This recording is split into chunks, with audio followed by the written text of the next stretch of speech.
미중 간 경쟁이 심화되던 가운데 조 바이든 미국 대통령과 시진핑 중국 국가주석이 첫 정상회담을 가졌습니다. 무역 합의 등 경제 관련 주요 이슈에 대해 어떤 의견을 교환할지 관심이 커지고 있는데요. 관련 내용 알아보겠습니다. 네, 다음 주제는요. 정부가 2분기보다 돈을 더 쓰면 최대 10만 원을 돌려주는 상생소비지원금 캐시백을 지급하기 시작했습니다. 온라인 간편 결제로 구매한 액수 중 일부는 캐시백 계산에서 제외돼서 혼선도 빚어졌다고 하는데요. 상황 짚어보겠습니다.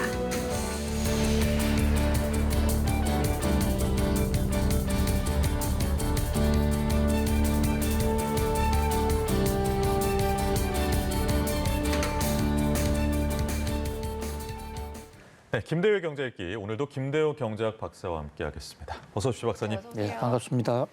G2 전 세계 패권국들 간의 정상회담이기 때문에 우리도 좀 주목을 할 필요가 있습니다.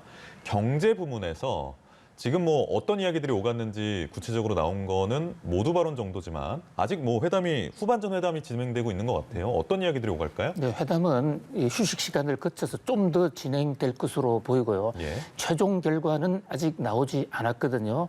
자, 그런데 지금 경제적인 관점에서 놓고 보면 미국, 중국 양측 다 이 미국과 중국 이 G2의 무역 분쟁으로 인해서 서로 피해를 받는 입장이고 이래서는 서로 간의 경제적 타격이 더 크겠다라는 이런 지금 상황이란 말이죠.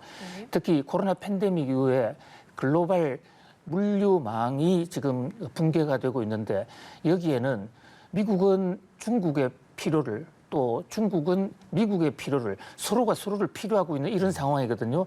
그런 면에서 어느 정도 어떤 합의가 나오지 않을까. 그동안 트럼프 대통령 시대에 꽁꽁 막혔던 여러 가지 두 나라의 관계가 상당 부분 희석될 수도 있지 않겠냐는 그런 기대도 나오고 있는 상황입니다. 네, 이게 10개월 만에 대화가 성사가 되면서 양국 관계 개선에 좀 도움이 되지 않을까 기대감도 커지고 있는데요. 그간의 대립 양상을 보였잖아요. 이게 충돌 대신에 대화로 급선회하게 된 배경이 있을까요? 네, 이제 특히 그 미국과 중국의 가장 큰 경제적 현안을 놓고 보면 무역 갈등에 있어서 미국은 이 중국산 물건에 대해서 30% 관세를 부과하고 있거든요. 네. 30% 관세를 부과한다는 것은 어떻게 보면 미국 입장에서 중국을 징계하는 것처럼 보이지만 사실은 그 효과는 관세 부과를 해서 30% 세금을 더 부과하면 결국 물건 값이 오르게 됩니다. 그 오른 물건 값이 미국의 소비자 가격을 올리게 돼서 결국 관세를 계속 놔뒀을 경우에 미국도 부담을 갖는 이런 상황. 그리고 코로나 팬데믹 이후에 서로 간의 필요성이 훨씬 더 깊어졌다는 거죠. 특히 이제 국제 원자재 가격이 상승하고 있고 이게 인플레이션의 주 요인으로 되고 있는데 이 원자재 가격 상승을 좀 누그러뜨리려면 미국이 할 수 있는 역할도 있고 중국이 하고 있는 역할도 있다. 그런 면에서 두 나라의 필요성이 함께 생겼다. 그런 관점에서 지금 제닛 옐런 미국 재무장관 같은 경우에는 네. 미중 정상회담 전에 대중 고율 관세를 좀 인하해 줄 수도 있다. 인하해주는 방안을 고려하겠다고 했죠. 물론 인하를 결정하겠다는 건 아닌데 물론 여기는 중국이 하는 것을 봐서 해주겠다는 것입니다. 관세를 지금 30%의 고율 관세를 매기게 된 결정적인 근거가 중국이 미국산에 대해서 지금 차별을 하고 미국 물건을 제대로 사주고 있지 않기 때문이거든요. 그래서 중국이 양보한다면 미국도 관세 철폐를 해줄 수 있다라는 그런 전향적인 자세를 보인 것으로 분석할 수 있겠습니다. 그러니까 미국이 고율 관세 인하를 고려할 때는 예? 중국에 뭘 또 요구했을 것이다. 그건 그렇습니다. 아마 관세였을 것이다. 똑같이 이 말씀이시나요? 아닙니다. 중국은 관세가 아니고 중국이 미국의 그 식량을 비롯해서 물건을 사주기로 한 금액이 있어요. 그 사주기로 한 금액을 목표 대비 지금 60%밖에 사주지 않았거든요. 예. 그래서 그것을 미처 채우기 전까지는 관세 인하는 없다라고 했는데 아마 이것을 서로가 동시 진행으로 미국은 관세를 조금씩 단계적으로 낮춰주고 중국은 미국산 물건을 좀 더 사주는 것을 단계적으로 하면서 화해를 할 수도 있다. 이런 전망이 나오고 있습니다. 알겠습니다. 이 미중 정상회담과 관련해서는요. 관련해서 그 결과라든지 이런 속보들이 앞으로 계속 전해질 것 같거든요. 전해지는 대로 저희가 신속하게 보도하도록 하고요. 이 내용도 보겠습니다. 중국 본토의 세 번째 주식시장인 베이징 증권거래소가 문을 열었습니다. 최대 500% 가까이 상승한 종목도 있었는데 상장 기업 중에서 73%가 무더기 하락을 했어요. 어떻게 좀 보셨습니까? 예, 중국의 베이징에 그동안에 증권거래소가 없었느냐라고 묻는 사람이 많습니다. 실제로 그렇습니다. 중국에는 1990년 덩 샤오핑이 개혁 개방 정책을 하면서 그때 처음 증권시장을 만들었거든요. 그게 1990년입니다. 그때 소위 이제 개방의 도시 상하이,深圳 이 두 군데만 만들어서 중국은 철저히 경제는 상하이 중심으로 네. 또 정치는 베이징 중심으로 해왔었는데 이번에 시진핑 국가주석이 직접 통과하고 있는 베이징의 증권거래소를 새로 하나 만듭니다. 이게 중국의 본토에 있는 거래소로서는 제3의 거래소가 되죠. 네. 상당히 의미가 있어요. 그것은 베이징의 경제력을 경제적 그 역할을 확대한다는 그것도 있지만 또 하나는 지금 대륙의 나스닥이 생겼다 이렇게 볼 수가 있습니다. 지금 미국과 중국 사이에 IT 기업, 첨단 기술 기업을 둘러싸고 많은 경쟁이 있었고 특히 최근에 중국은 IT 기업들이 미국 가서 상장하지 말라.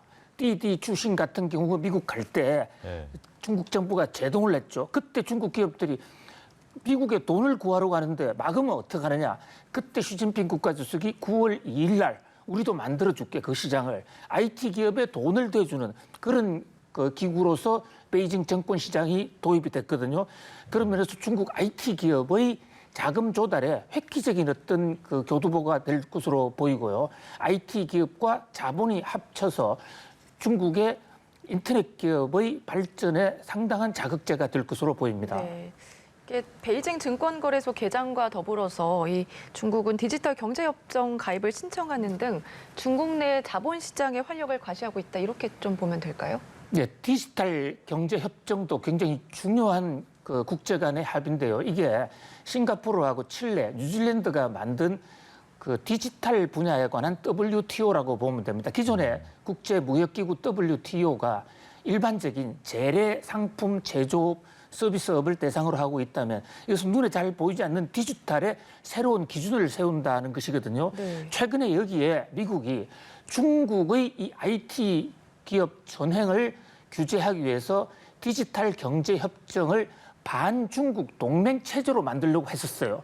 그런데 여기에 중국이 앞장서서 우리가 가입하겠다라고 한 것은 중국 입장에서는 봉쇄를 당하지 않고 우리가 주도적으로 나가겠다. 네. 미국 주도의 새로운 디지털 국제 무역 체제를 승인하지 않고 중국도 적극 나가겠다는 것으로 보이고요. 또 동시에 중국 내부적으로는 중국의 디지털 산업 발전을 위해서 중국이 그만큼 큰 역할을 하겠다. 정부의 강력한 지원 의지를 보였다. 이 두 가지 의미를 동시에 담고 있다고 하겠습니다. 알겠습니다. 이 내용 여기까지 보고요.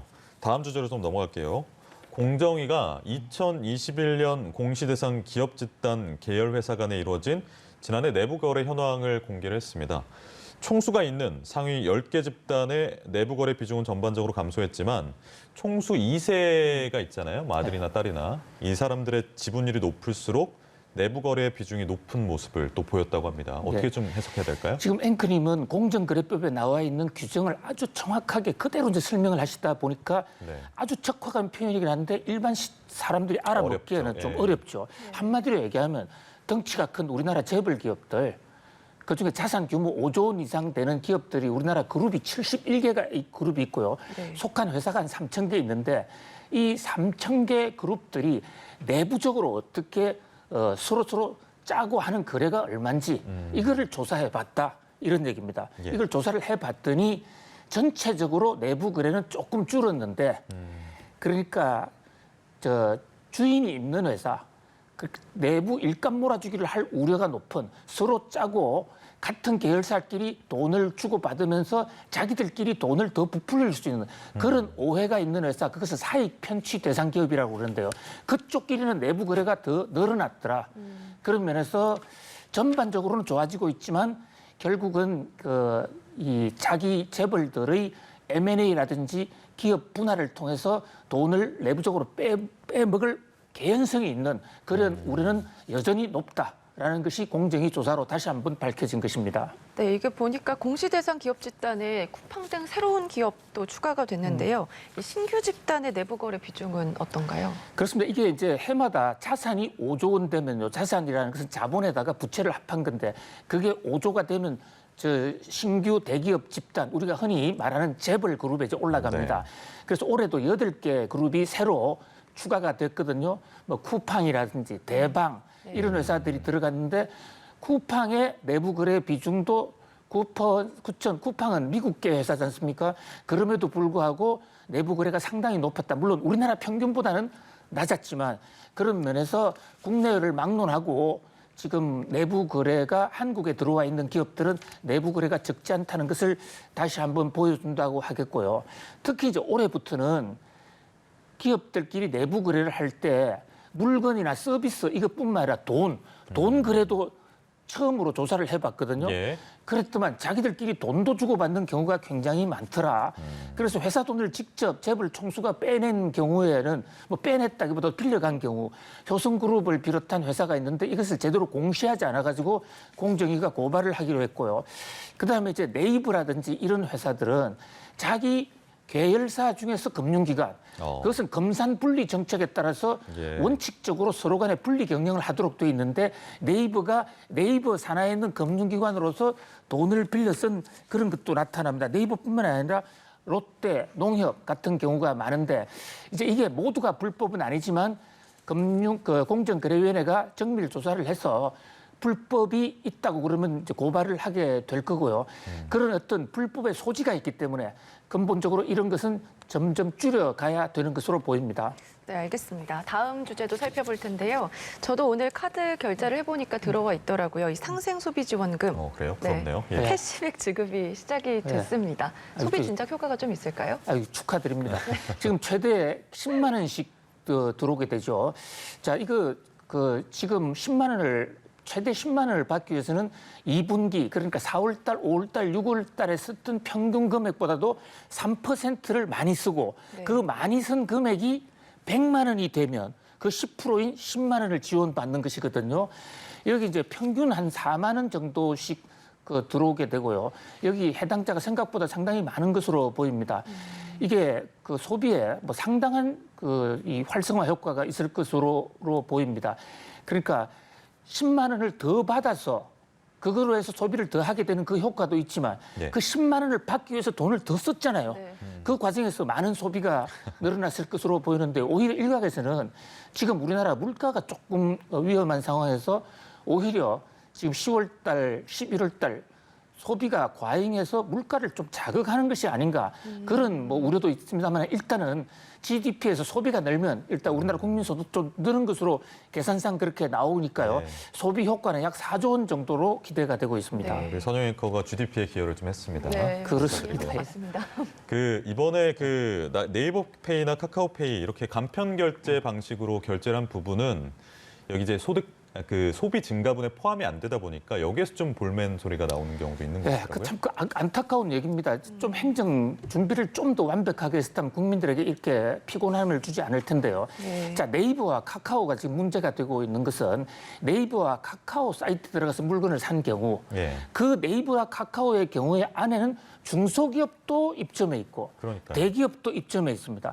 그런데 정부는 처음에 대기업과 중소기업이 구분이 잘 안 되기 때문에 네이버나 카카오에만 들어가면 무조건 캐시백 대상이 되는 것으로 알았는데 또 발빠른 우리 정부가 그 사이에 시스템을 개선을 해서 네이버와 카카오 중에서 대기업 결제 사이트와 연결되는 것은 다 차감하기로 했었거든요. 네. 그러는 바람에 그것을 미처 계산하지 않고 대가 이제 100만 원 맞췄으니까 10만 원을 받을 수 있을 것이다라고 생각했던 사람들 중에서도 네이버와 카카오의 대기업 결제분은 뺍니다. 물론 이번에는 돈이 그대로 나왔어요. 시간이었기 때문에 다음 달에 정산해서 차감을 하게 될 것입니다. 다시 그럼 다시 환수한다. 그렇습니다. 다시 환수하셔야 될 수도 네. 있겠습니다. 알겠습니다. 김대회 경제읽기 김대호 박사님과 이야기했습니다. 고맙습니다. 감사합니다.